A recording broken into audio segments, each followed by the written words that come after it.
Sebelumnya mari kita berdoa dulu sama-sama, yuk Bapak Ibu Saudara. Kami mengucap syukur kalau kami bisa kumpul sama-sama dalam satu Zoom meeting hari ini. Dan kami tahu bahwa Tuhan punya satu hal yang baik dalam hidup kami. Kami mau belajar, kami mau Tuhan untuk bisa mengenal Engkau lebih dalam lagi. Dan kami tahu waktu kami mendengar Tuhan, Roh Kudus, Engkau mengalir di tengah-tengah kami, mengalir menembus sampai ke rumah-rumah kami, sehingga kami boleh sama-sama mendengar dan belajar. Dan hamba-Mu juga mau belajar Tuhan, karena firman adalah pedang yang bermata dua, supaya kami sama-sama bisa bertumbuh bersama untuk melayani Engkau, Raja segala Raja, untuk menyenangkan hati-Mu dan mempermuliakan nama-Mu. Terima kasih, urapi hamba-Mu Tuhan, biar setiap perkataan demi perkataan yang ada, sesuai dengan apa yang Kau mau, dengan cara-Mu. Beri hamba-Mu tahu Tuhan, tuntun hamba-Mu dalam menyampaikan semua perkataan-Mu, isi hati-Mu. Kami mau belajar sama-sama. Urapi kami, biar roh hikmat dan wahyu-Mu menyertai kami, menjelaskan kami secara pribadi, waktu kami boleh sama-sama menangkap semua dengan penuh semua isi firman-Mu, maka kami akan berbuah lebat di hadapan-Mu. Dalam nama Tuhan Yesus. Haleluya. Amin. Shalom Bapak Ibu Saudara. Haleluya. Setiap kali dalam satu meeting atau dalam satu sel, Bapak Ibu Saudara, saya selalu mengingatkan teman-teman semua bahwa ayo semua bisa berdoa, semua bisa melakukan apa yang pelayanan bersama. Jadi setiap kali kalau misalkan paling susah itu waktu disuruh untuk berdoa, Bapak Ibu Saudara, paling susah. Seringkali bilangnya, saya nggak bisa ngomong, saya susah untuk tiba-tiba ngeblank gitu, nggak tahu apa-apa, nggak tahu mau ngomong apa, mau doa apa gitu. Saya rasa Bapak Ibu Saudara juga ngalamin hal yang sama ya. Kalau mengalami hal yang sama mungkin bisa kasih emoji angkat tangan mungkin. Siapa yang pernah mengalami hal yang sama? Kalau disuruh doa pasti pokoknya susah banget gitu kan. Tapi saya seringkali Bapak Ibu Saudara, seringkali saya sampaikan sesuatu, dan ini hal yang terjadi dan benar-benar terjadi Bapak Ibu Saudara. Jadi ada di Manado waktu itu ada KKR. Nah, karena orang-orang jemaat yang datang itu banyak, melampaui batas mereka. Jadi mau nggak mau, usher, orang-orang yang baru itu ditempatkan untuk menolong untuk berdoa, Bapak Ibu Saudara. Jadi orang-orang yang nggak biasa untuk doain orang sakit gitu, mereka disuruh maju ke depan karena kekurangan orang untuk melayani. Jadi pokoknya semuanya ikut ke depan, pokoknya doain orang yang sakit, karena ini jemaat yang datang melampaui batas kita katanya. Kita harus melayani mereka. Dan akhirnya Bapak Ibu Saudara, banyak orang-orang yang baru yang belum pernah doain orang sakit gitu loh. Nah, biasanya kita kalau mau doain orang sakit tuh kita tanya dulu, kamu sakit apa gitu kan. Nah, ada satu orang Bapak Ibu Saudara, waktu ditanya sakit apa, ternyata sakitnya tuh sakit yang cukup berat gitu loh. Karena orang ini ada di kursi roda, nggak bisa jalan, dan ada penyakit yang lain, komorbid yang lain gitu. Makin down dia, makin grogi waktu ngelihat orangnya sakit, nggak bisa jalan, ada penyakit berat lagi, dia makin grogi dia. Dan akhirnya, ayo Bapak Ibu, kita doa sama-sama. Dia doa, dia bahasa roh, karena dia mau mikir, saya mesti ngomong apa gitu. Tiba-tiba dia ingat, oh iya, dia pernah dengar ada hamba Tuhan berdoa oleh bilur-bilur darah Yesus, kamu disembuhkan. Wah, dia mau ikutin kata-katanya. Dia bahasa roh, dia angkat tangan, dia tumpang tangan. Dia bilang dengan lantang Bapak Ibu Saudara, oleh bulir-bulir darah Yesus, kamu sembuh. Orangnya sembuh loh Bapak Ibu. Oleh bulir-bulir aja sembuh. apalagi oleh bilur-bilur. Ada sebagian yang nangkep, ada sebagian nggak nangkep. Dia doa salah. Oleh bulir-bulir darah Yesus, orangnya sembuh. Ini kejadian loh Bapak Ibu. Ini bukan ngomongan bohong, tapi ini kejadian. Orangnya sembuh. Dia ngelihat, dia bingung. Bapak Ibu, satu hal pelajaran yang kita mau tarik di sini ya. Tuhan tuh nggak pernah lihat kata-kata indah yang kita ngomong. Tuhan nggak pernah ngelihat kata-kata indah yang kita bisa bicara begitu luar biasa waktu kita berdoa. Salah ngomong pun Tuhan menghargai karena isi hatimu benar di hadapan Tuhan. Tuhan lihat hati, Tuhan dah lihat perkataan yang indah, yang orang-orang lain bisa ngomong sebegitu rupa, ditata begitu rupa, tapi Tuhan lihat hati orang yang memperkatakan itu. Saya lihat seperti ini dan saya diberkati Bapak Ibu Saudara. Bahwa saya tahu bahwa, oh ternyata, lebih dari apa yang kita perkatakan, Tuhan tahu hati kita. Bapak Ibu, saya sering kali ngomong di komsel-komsel kecil gitu, waktu kita sama-sama saling mendukung satu sama lain, saya bilang, ayo, saya sering ngomong soal ini juga. Supaya kita saling bisa, udah nggak usah ngomong apa-apa, seperti ngobrol sama Tuhan, karena Tuhan tahu isi hati kita. Waktu kita menyatakan dengan hati, di situ letaknya sesuatu yang ajaib. Bapak Ibu, Roma 10 ayat 10 mengatakan seperti ini. Karena dengan hati orang percaya dan dibenarkan. Dengan hati orang percaya dan dibenarkan.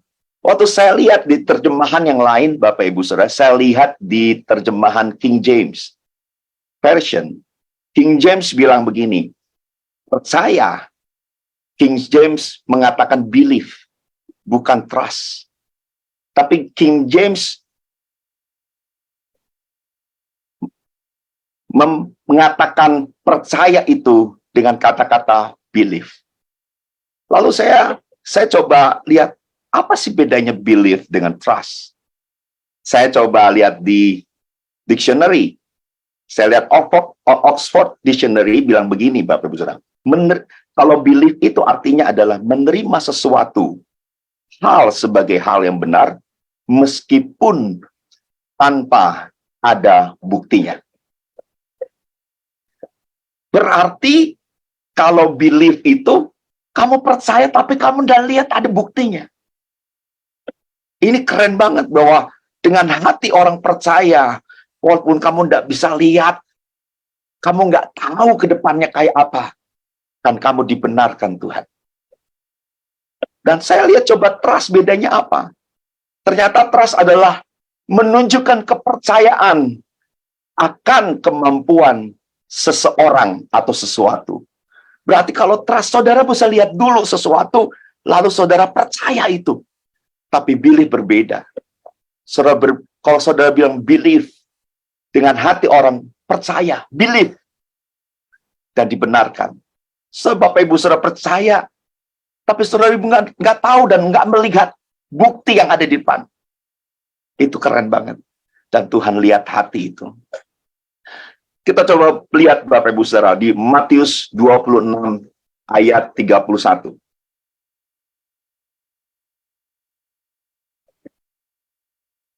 Oke. Saya baca buat Bapak Ibu saudara. Matius 26 ayat 31 mengatakan, maka berkatalah Yesus kepada mereka, malam ini kamu semua akan tergoncang imanmu karena aku. Tergoncang imanmu karena aku. Sebab ada tertulis, aku akan membunuh gembala dan kawanan domba itu akan tercerai-berai.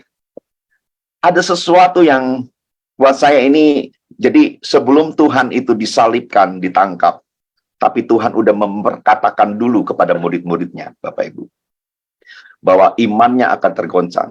Waktu saya lihat imannya akan tergoncang, saya coba lihat dan saya coba cari akar kata dari tergoncang imanmu. Dan ternyata akar katanya dari skandalizo. Skandalizo itu artinya gini, menyebabkan seseorang berhenti beriman, atau berhenti percaya, atau menolak, meninggalkan, atau ragu-ragu. Jadi Tuhan bilang begini kepada murid-muridnya, bahwa malam ini kamu akan tergoncang imanmu. Kamu akan berhenti percaya kepadaku dengan apa yang kamu lihat dengan mata. Bapak Ibu, di Roma 10 ayat 10 katakan, dengan hati orang percaya. Hatinya bermasalah dari murid-murid yang ada, karena imannya tergoncang. Percaya itu letaknya di hati. Percaya itu bukan di pikiran kita, Bapak Ibu Saudara. Tapi percaya itu letaknya di hati kita. Bapak Ibu yang terkasih di hadapan Tuhan, skandalizo, tergoncang imannya, atau menyebabkan orang itu berhenti percaya kepada Tuhan. Karena sesuatu yang Tuhan, bahwa aku akan ditangkap, mati disalibkan. Seringkali Bapak Ibu, dalam hidup kita, keadaan kita, sesuatu yang kita hadapi di depan, rasanya Tuhan mati. Tuhan tidak jawab apa-apa dalam hidup kita. Tuhan nggak lakukan apa-apa dalam hidup kita. Pertanyaannya adalah, apakah Bapak Ibu Saudara skandalizo, berhenti percaya kepada Tuhan? That is about your heart. Dan ayat selanjutnya ini membuat saya amazing, bahwa sebab ada tertulis aku. Coba lihat, aku akan membunuh. Akunya itu huruf besar, akan membunuh gembala dan kawanan domba itu kan cebrek. Ibu, kalau Tuhan itu tidak pernah bisa mati. Kalau enggak dia menyerahkan nyawanya. Tuhan itu nggak pernah bisa mati. Kalau enggak dia bilang bahwa aku menyerahkan nyawaku ke dalam tangan. Karena dia Tuhan, dia Allah. Tapi ditulis aku yang membunuh gembala, berarti Tuhan yang membunuh Yesus Sang Mesias. Seringkali Tuhan yang memporak-porandakan sesuatu kenyamanan kehidupan kita. Sarangnya kita dibongkar-baringkar, dibongkar-bangkir sama induk Raja Wali, supaya kita lepas dari kenyamanan dan kita belajar untuk berterbang, untuk terbang. Bapak Ibu Saudara, seringkali Tuhan lakukan itu. Seringkali kita mengalami banyak hal dalam hidup kita, tantangan, banyak hal dalam hidup kita, sesuatu ujian, masalah. Kadang-kadang Tuhan yang lakukan itu. Dan itu bukan membuat kita supaya jatuh dan hancur. Tapi Tuhan izinkan itu untuk kita belajar untuk terbang. Bapak Ibu, tahun ini kita punya visi adalah terbang lebih cepat, berlari lebih cepat. Seringkali beberapa kita semua, dan saya pun juga sama, Bapak Ibu, saya mengalami banyak hal, goncangan, banyak hal, ujian, banyak hal yang kita lewati bersama-sama di tahun ini. Tapi satu hal saya katakan, bahwa apa yang kita alami bukan untuk membuat kita jatuh. Dan saya diberkati oleh gembala kita, Pastor Luther Dias, mengatakan begini, kalau masalah itu adalah hal yang biasa, tapi yang nggak biasa kalau masalah itu ada di dalam kita. Itu menjadi satu pegangan, satu coach yang saya taruh di pikiran dan di hati. Waktu ada masalah datang, saya tahu bahwa masalah ada, oke, no problem, tapi dia harus ada di luar saya, di luar pikiran, di luar hati. Tapi kalau masalah itu sampai masuk ke dalam hati dan pikiran saya, itu yang jadi masalah. Alright. Yang setuju katakan yes. Oke. Nah, Bapak Ibu Saudara, tadi Roma 8, Nah, ayat selanjutnya. Ayat selanjutnya ayat 32, yang Matius 26 ayat 32. Mengatakan, akan tetapi sesudah aku bangkit. Jadi gini, Tuhan emang melakukan sesuatu dalam hidup kita. Tapi dia katakan juga sesuatu yang menjadi pengharapan kita di depan. Tuhan bilang anak murid-muridnya bahwa kamu akan mengalami sesuatu yang tergoncang. Tapi Tuhan mengatakan hal di ayat berikutnya. Tuhan bilang bahwa akan tetapi aku bangkit. Kamu tergoncang di awalnya Tuhan bilang. Tapi Tuhan, ayat berikutnya Tuhan bilang, akan tetapi aku bangkit. It's amazing, buat kita ini ada sesuatu janji di depan, walaupun kita mengalami sesuatu apapun dalam hidup kita.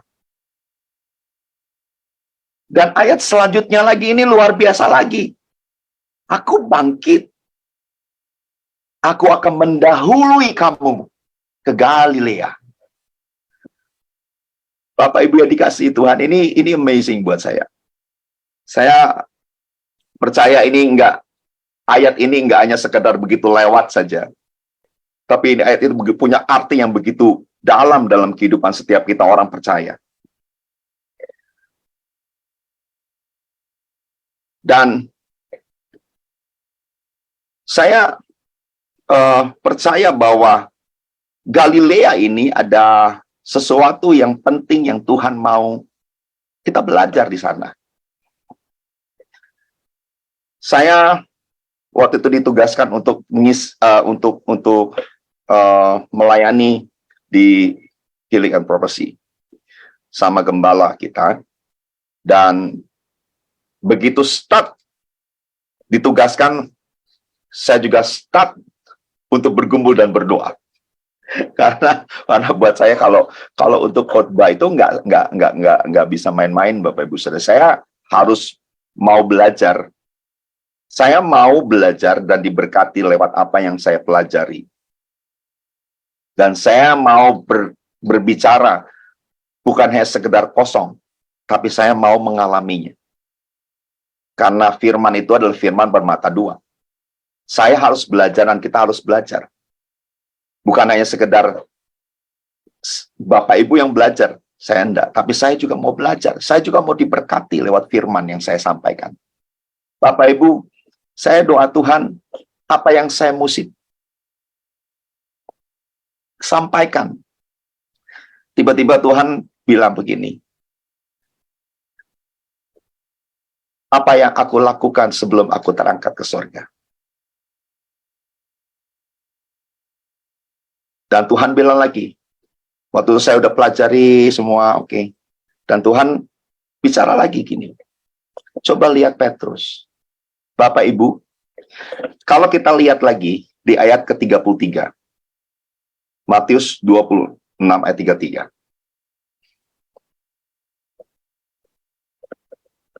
Matius 26 ayat ke-33. Ada? Oke. Dan ia menempatkan domba-domba, Matius 26, bukan 25.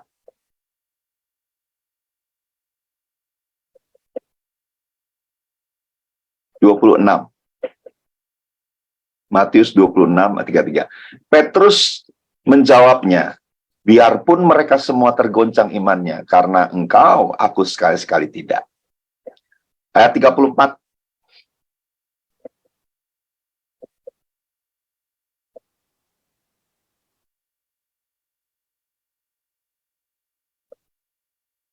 Yesus berkata kepada, aku berkata kepadamu sesungguhnya malam ini sebelum ayam berkokok, engkau telah menyangkal aku 3 kali. Dan seterusnya, dan seterusnya. Bapak Ibu Saudara, ini momen di mana Petrus, saudara tahu Petrus bahwa Petrus adalah orang yang sifatnya, paling aktif, paling vokal, paling luas, pokoknya paling vokal, paling aktif, paling terdepan di beberapa murid-murid Tuhan Yesus. Nah, kalau Bapak Ibu bisa pelajari setelah dari Matius Tuhan mengatakan bahwa Petrus akan menyangkal Tuhan 3 kali. Lalu, dan akhirnya Petrus menyangkal Tuhan 3 kali. Dan dia lari dengan sedih. Nah, saya kasih PR Bapak Ibu Saudara. Nah, setelah hal itu terjadi waktu Petrus menyangkal Tuhan 3 kali, Bapak Ibu, sifat dari Petrus bisa berubah total. Biasanya vokal, jadi nggak vokal. Biasanya sesuatu yang dia bisa lebih cepat, lebih terdepan, dia nggak lebih terdepan. Silakan baca itu hal. Karena saya tahu deh ya, saya yakin percaya bahwa Petrus mengalami sesuatu yang nggak enak di hatinya. Bahwa dia telah menolak Tuhannya. Bapak Ibu, ada sesuatu pergumulan hati, sesuatu yang bersalah di hadapan Tuhan. Petrus merasa bersalah. Petrus merasa bersalah. Dan Tuhan, walaupun Bapak Ibu Saudara, waktu Tuhan bangkit, Tuhan menampakkan diri, demi menampakkan diri kepada murid-muridnya. Saya tahu bahwa beberapa dari penampakan Tuhan di depan muridnya, ada Petrus juga di sana. Tidak ada satu kata pun dari Petrus, tidak ada satu kata statement pun dari Petrus waktu Tuhan hadir di sana, Tuhan menampakkan dirinya. Bapak Ibu, Petrus mengalami sesuatu yang down di hatinya, sesuatu yang kacau. Ada sesuatu yang terjadi di hatinya Petrus, Bapak Ibu Saudara. Dan ada sesuatu yang buat saya di ayat 32 mengatakan tapi sesudah aku bangkit, aku akan mendahului kamu ke Galilea. Galilea. Berarti Bapak Ibu Saudara, ada hal yang penting mengenai Galilea. Tahukah Bapak Ibu Saudara bahwa pertama kali Tuhan memanggil murid-muridnya yang pertama. Tuhan memanggil Petrus pertama kali. Yaitu di Matius 4 ayat 18 mengatakan ketika Yesus sedang berjalan menyusur danau Galilea, ia melihat 2 orang bersaudara, yaitu Simon yang itu Petrus dan Andreas saudaranya. Mereka sedang menampakkan jala di danau. Dan itu pertama kali Tuhan memilih murid, yaitu di danau Galilea. Pertama kali Tuhan berjumpa dengan Petrus di danau Galilea. Dan Petrus dijadikan muridnya Tuhan di danau Galilea. Bapak Ibu, ada sesuatu yang buat saya ini nggak kebetulan. Sesuatu yang kayaknya ini ada sesuatu yang penting dengan Galilea. Kenapa Tuhan bangkit dan Tuhan bilang, aku akan mendahului kamu ke Galilea. Dan pertama kali, Galilea ada tempat pertama kali Tuhan memilih muridnya. Tuhan berjumpa dengan Petrus. Dan di Galilea juga, Bapak Ibu Saudara, di Yohanes 21 ayat 1, di danau yang sama di Galilea, Tuhan memulihkan keadaan Petrus. Ada sesuatu yang saya pikirin sesuatu yang luar biasa mengenai Galilea, tempat ini. Coba kita lihat dan baca Yohanes 21 ayat 1, Bapak Ibu Saudara.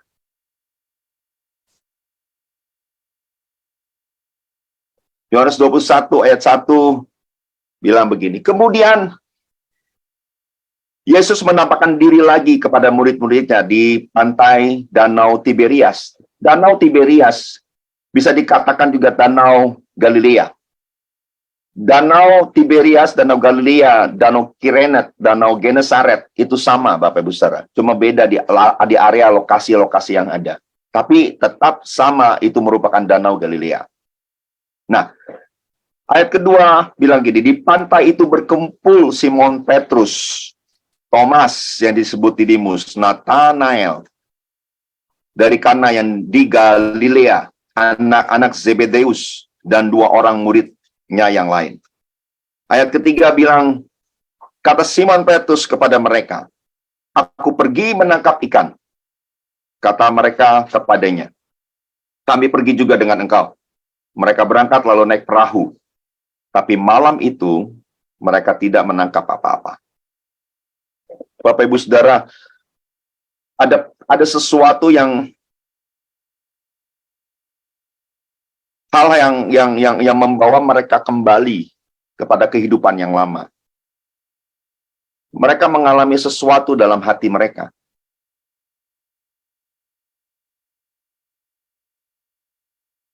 Sesuatu yang mereka alami yang nggak enak. Yang tadi di ayat di Matius katakan bahwa mereka tergoncang imannya. Lalu Bapak Ibu Saudara, ayat yang keempat bilang gini, ketika hari mulai siang Yesus berdiri di pantai, akan tetapi murid-murid itu tidak tahu bahwa itu adalah Yesus. Kata Yesus kepada mereka, hai anak-anak, adakah kamu mempunyai lauk pauk? Jawab mereka, tidak ada. Ayat ke-6, maka kata Yesus kepada mereka, tebarkanlah jalamu di sebelah kanan perahu, maka akan kamu peroleh.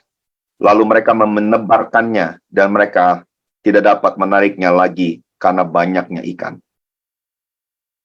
Seringkali Bapak Ibu, masalah dalam hidup kita adalah masalah ekonomi, adalah masalah keuangan, ada masalah pekerjaan, ada masalah kesehatan.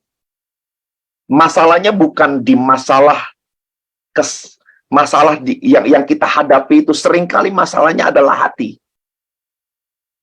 Seringkali adalah masalahnya hati karena Tuhan lebih tertarik untuk mengubah hati kita dibanding menjawab doa kita. Tuhan memulainya dari hati. Tuhan lebih suka mengubah hati kita. Dari ayat yang kita baca di Yohanes 21, Bapak Ibu Saudara, mereka nggak dapat ikan sama sekali. Tapi Tuhan bilang, tebarkan jalamu di sebelah kanan. Dan itu sama sekali bukan soal jawaban doa yang Tuhan mau kasih tahu, Bapak Ibu Saudara. Singkat cerita dari ayat-ayat berikutnya adalah murid-murid. Akhirnya di ayat selanjutnya saya baca dulu, Bapak Ibu Saudara. Akhirnya murid yang dikasih Yesus itu berkata kepada Petrus, itu Tuhan. Kata Petrus ketika Petrus mendengar bahwa itu adalah Tuhan, maka ia mengenakan pakaiannya yang sebab ia tidak berpakaian lalu terjun ke dalam danau. Dan ayat 8, murid-murid yang lain datang dengan perahu karena mereka tidak jauh dari darat, hanya sekitar 200 hasta saja mereka menghela jala yang penuh dengan ikan itu. Di ayat ke-9, Bapak Ibu Saudara lihat. Ketika mereka tiba di darat, mereka melihat api, arang, di atasnya ikan dan roti. Padahal ayat yang sebelumnya Tuhan bilang, adakah lauk pauk? Apakah kamu mempunyai lauk pauk? Tapi di ayat yang ke-9, ketika mereka datang di darat, mereka melihat api, arang, dan di atasnya ada ikan dan roti. Itu mengatakan kita bahwa Bapak Ibu Saudara, masalah yang kita hadapi, masalah yang kita alami hari ini, ujian, apapun itu namanya, di bidang apapun yang kita alami, Bapak Ibu Saudara, masalahnya bukan ada masalah yang kita hadapi, apapun namanya, tapi masalahnya adalah hati. Saya percaya itu. Masalahnya adalah hati.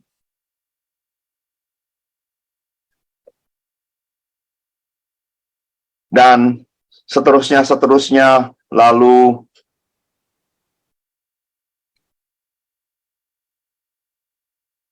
setelah mereka makan, ayat selanjutnya adalah Tuhan mulai berperkara dengan Simon Petrus. Tuhan bilang begini di ayat 15, Bapak Ibu Saudara. Sesudah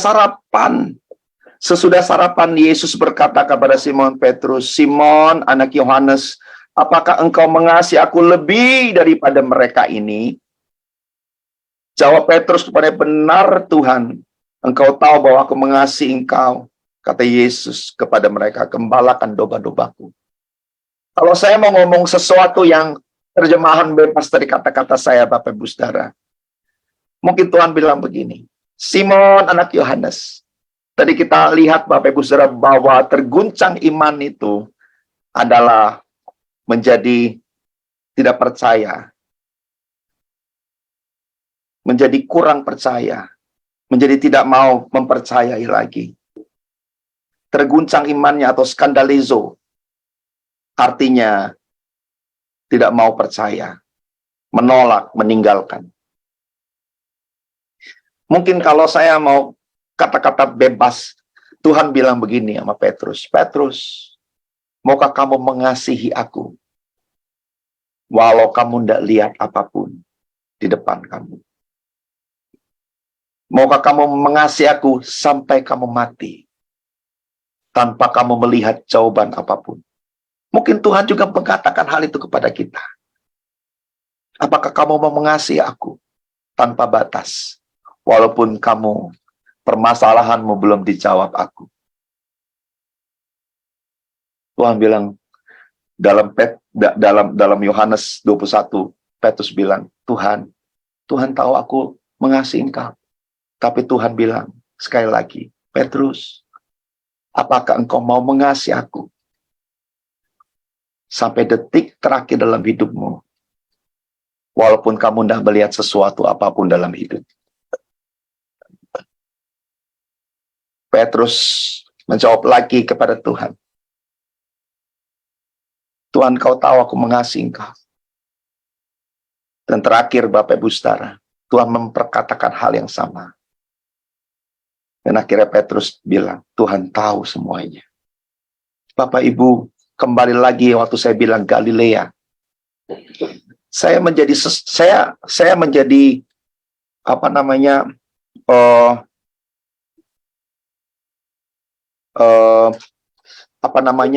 kepingin tahu mengenai Galilea ini. Kenapa Tuhan pertama kali Tuhan mencari murid yang pertama ketemu Petrus di Galilea?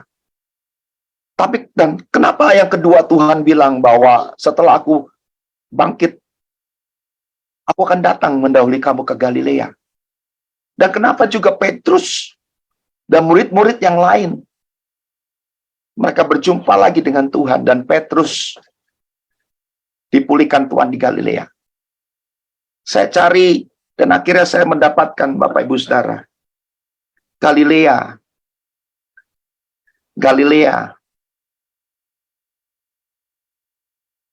dari kata Galil, yang artinya cincin. Waktu saya lihat ini, saya tadi persiapkan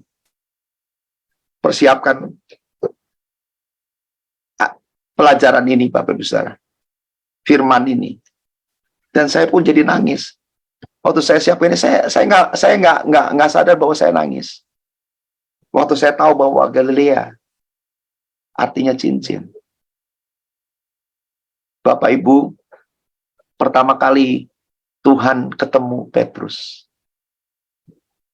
sepertinya bahwa bilang begini, Petrus, aku kasih kamu cincin.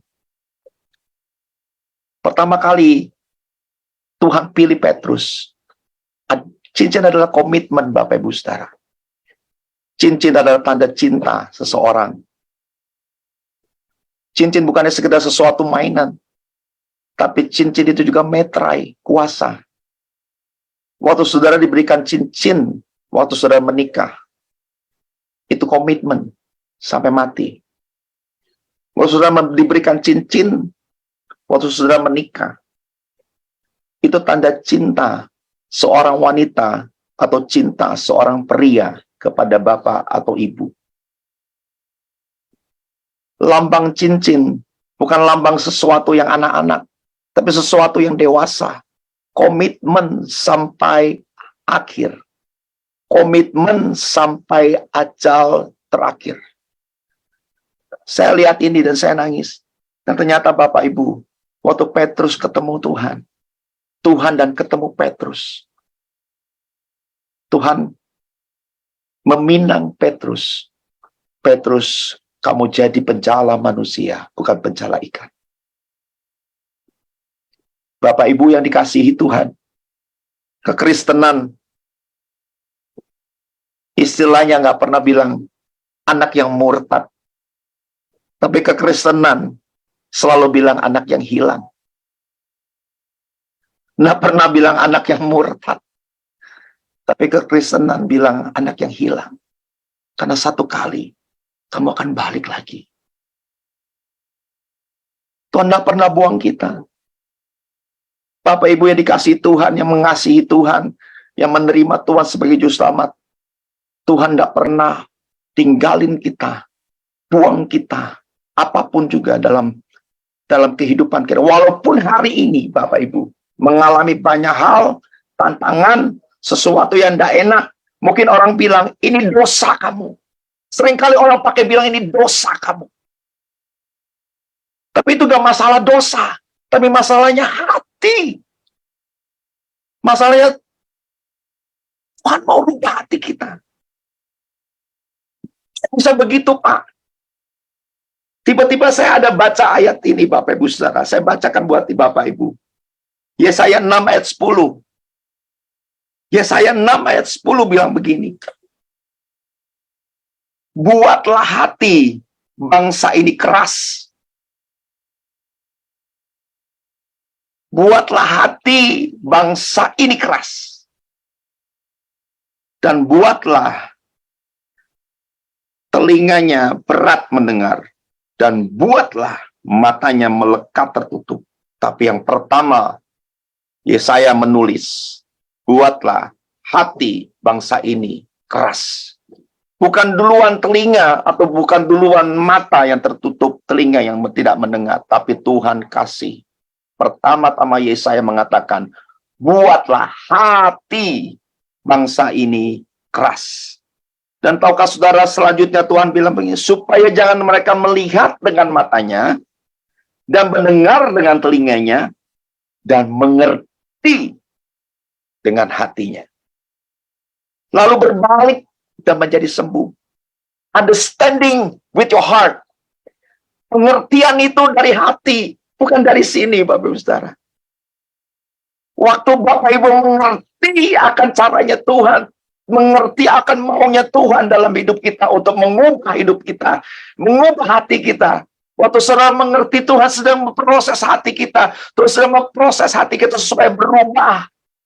Waktu saudara ngerti ini, Tuhan bilang, lalu berbalik dan menjadi sembuh. Masalahnya bukan berbalik dan menjadi sembuh yang paling penting, Bapak Ibu Saudara. Bukan masalah kita dijawab yang paling penting. Bukan ekonomi kita menjadi makmur kembali. Kita nggak kekurangan lagi. Bukan masalah bisnis kita jadi nggak jadi bangkrut. Bukan masalah sehat kita jadi sehat lagi. Tapi masalahnya, do you understand dengan hatimu apa yang Tuhan lakukan hidupmu sekarang? Yang Bapak Ibu Saudara ngalami hari ini. Tidak ada satupun dari kita yang tidak mengalami proses dari Tuhan. Tapi apakah pertanyaannya? Seringkali kita fokus dengan jawaban berbalik dan menjadi sembuh. Seringkali kita fokus dengan jawaban. Tapi kita nggak fokus dengan apa yang Tuhan mau. Dia sedang berurusan dengan hati kita. Dia sedang berurusan dengan hati Bapak Ibu hari ini. Dia sedang berurusan dengan hati saya hari ini. Masalahnya adalah, ngerti gak kita?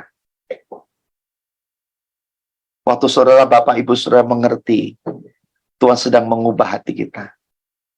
Tidak ada kata berontak dalam hidup kita. Tidak ada kata protes. Setiap kali ada masalah menekan, mulut kita akan bilang, Tuhan, mampukan saya untuk melewati ini. Bukan Tuhan, luputkan saya. Tidak gitu. Tapi masalahnya waktu kita tahu bahwa ini Tuhan sedang mengubah hati kita. Selalu yang mulut di mulut kita waktu kita ditekan dalam masalah. Kita bilang, Tuhan, mampukan saya untuk melewati ini. Dan rubah hati saya sesuai dengan apa yang Kau mau. Waktu understanding with your heart ada dalam hidup Bapak Ibu Saudara, Tuhan mengubahkan hidup kita. Bapak Ibu, lalu kita akan berbalik dan menjadi sembuh. Sembuh dalam ekonomi kita. Sembuh dalam rohani kita. Sembuh dalam penyakit kita.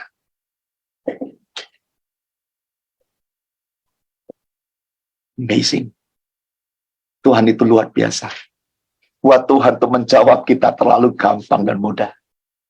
Tuhan untuk menjawab kita, memberkati kita, menyembuhkan terlalu mudah, Bapak Ibu Saudara.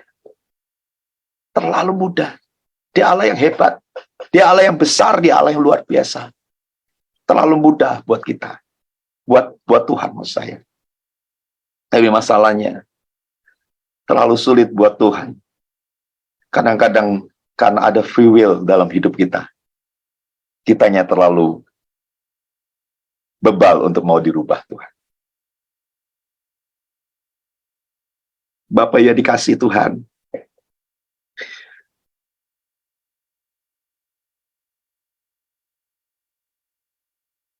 Hari ini ada Danau Galilea yang Tuhan tepatkan dalam hidup kita. Kita sedang dihadapkan. Kita sedang berhadapan di Danau Galilea masing-masing. Tuhan sedang mempertanyakan hidup kita. Bapak Ibu, waktu Tuhan mengatakan kepada Petrus di Danau Galilea, sepertinya Tuhan bilang gini, Petrus, maukah engkau kembali kepadaku lagi?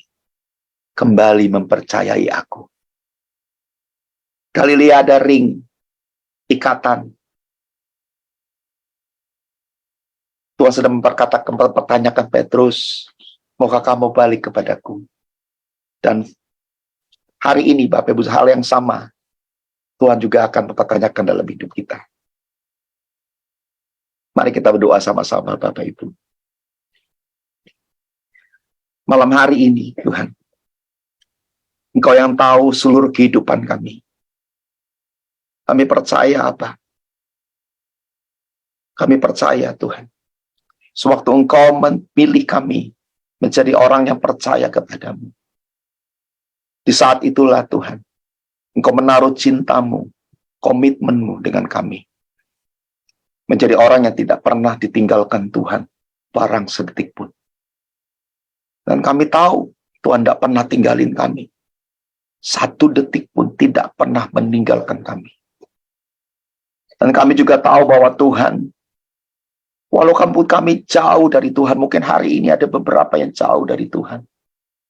Kami sudah ada di ujung Tuhan.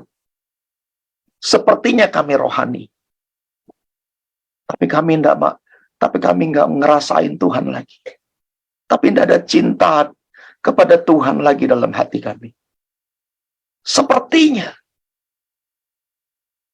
kami ada dalam sesuatu yang baik. Tapi tidak ada Tuhan lagi dalam hati kami. Dan kami tahu Engkau tidak pernah tinggalkan kami. Hari ini Tuhan, ada Galilea di depan kami. Sepertinya Kau sedang mentaruh cincinmu lagi. Engkau sedang meminang kami kembali. Maukah Engkau percaya kepadaku kembali? Skandalizo. Kami tidak mau tinggalkan Tuhan. Kami mau percaya kepadamu. Tuhan, hari ini rubah hati kami. Ubah kami. Kami percaya. Ini waktunya kami akan lihat Tuhan berperkara dalam hidup kami. Waktu kami mau dirubah Tuhan. Waktu kami mengalami Tuhan dalam hidup kami. Kami percaya Tuhan akan lakukan perkara hebat. Tuhan kami percaya. Dan kami akan menjadi sembuh. Sefirman-Mu katakan. Waktu kami mengerti dengan hati kami, lalu berbalik, dan kami akan menjadi sembuh. Kami percaya hari ini ada pewahyuan pribadi lepas pribadi. Ada pengertian yang kau curahkan di tengah-tengah kami. Sehingga kami akan berbuah lebat di hadapan-Mu. Dalam nama Tuhan Yesus. Kami percaya Tuhan. Thank you Lord Jesus. Sama-sama yang percaya, katakan amin. Tuhan berkati Bapak Ibu Saudara.